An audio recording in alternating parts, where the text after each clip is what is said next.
എങ്ങനെയുണ്ടായിരുന്നു? നല്ല സിനിമയാണ്. ഫസ്റ്റ് ഹാഫ് ഗംഭീരമായിട്ടുണ്ട്. ഫസ്റ്റ് ഹാഫ് നല്ലൊരു ഇന്റർവൽ പഞ്ചിലാണ് കൊണ്ട് നിർത്തിയിരിക്കുന്നത്. ഫസ്റ്റ് ഹാഫ് ടൊവിനോയുടെ ബേസിൽ ജോസഫിന്റെ കോമഡി എല്ലാം കൊള്ളാം. പിന്നെ ടൊവിനോയുടെ എൻട്രി വരുമ്പോൾ കുറച്ചുകൂടെ മാസ് ലെവലിലോട്ട് സിനിമ കടക്കുന്നുണ്ട്. ഇനി ഇന്റർവലിന് ശേഷം കാണാം. കോമഡി ആക്ഷൻ ആണോ അതോ ഇന്റർവൽ വരെ ഒരു കോമഡി രീതിയിൽ ഇന്റർവൽ അടുപ്പിച്ചാവുമ്പോൾ ആക്ഷൻ ഒക്കെ വരുന്നുണ്ട്. എമോഷൻസ് ഒക്കെ ഉണ്ടോ? ഇമോഷൻസ് ഫസ്റ്റ് ഹാഫിൽ ഒരു 1-2 സീൻസ് ഇമോഷൻസ് വരുന്നുണ്ട്. കൊള്ളാം. ഇത് ഫസ്റ്റ് ഹാഫ് ആയതേ ഉള്ളൂ. ഇതുവരെ ഒരു ആവറേജ് ആണ്. സെക്കൻഡ് ഹാഫ് ഒരു നെഗറ്റീവ് ഷെയ്ഡുള്ള കഥാപാത്രമായിട്ടാണ് നമ്മുടെ ടൊവിനോ.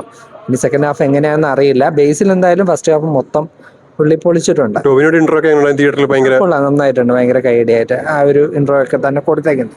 ടൊവിനോയുടെ ഡയലോഗ് ഡെലിവറി ഒക്കെ എങ്ങനെയുണ്ട്? കൊള്ളാം. പുള്ളി നന്നായിട്ട് ചെയ്തിട്ടുണ്ട്. ഇനി സെക്കൻഡ് ഹാഫ് ആണ് ടൊവിനോയ്ക്ക് ചെയ്യാനുള്ള റോളിന്റെ ബാക്കിയൊക്കെ വരുന്നത്. ആക്ഷൻസ് ഒക്കെ എങ്ങനെയുണ്ടായിരുന്നു? ആക്ഷൻസ് ഒക്കെ അടിപൊളിയാണ്. ഇമോഷൻ സീൻസ് ഒക്കെ ഇനി എങ്ങനെയുണ്ടായിരുന്നു? ഭയങ്കര ആക്ഷൻ ആയിരിക്കും. ഇനി സെക്കൻഡ് ഹാഫ് മൊത്തം അടിയൊക്കെ ആവാനാണ് സാധ്യത. വിനീത് ശ്രീനിവാസൻ വന്നു. വിനീത് ഇല്ല, എത്തിയിട്ടില്ല. ഫസ്റ്റ് ഹാഫ് വരെ വിനീത് ശ്രീനിവാസൻ എത്തിയിട്ടില്ല. റിയ ഷിബു എങ്ങനെയുണ്ടായിരുന്നു? റിയ ഷിബു റിയ ഷിബു മറ്റേ ഡെലുലു ടൈപ്പ് ക്യാരക്ടർ തന്നെയാണ്. കൂടുതൽ കണക്ട് ആവുന്ന ജെൻസി ഓഡിയൻസിനായിരിക്കും. ആയിരിക്കണം. ജെൻസിക്കാണ് കൂടുതൽ കണക്ട് ആവുക. പ്രത്യേകിച്ച് ക്യാമ്പസിലൊക്കെ പഠിക്കുന്ന പിള്ളേർക്കൊക്കെ ആയിരിക്കും കുറച്ചുകൂടെ കണക്ട് ആവുക. എല്ലാവർക്കും മനസ്സിലാവും.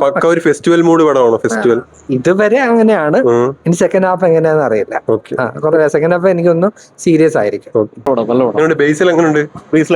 ടൊവിനോയുടെ പെർഫോമൻസ് ഒക്കെ എങ്ങനെയുണ്ട്? ടൊവിനോയുടെ പെർഫോമൻസ് ഒക്കെ എങ്ങനെയുണ്ടായിരുന്നു?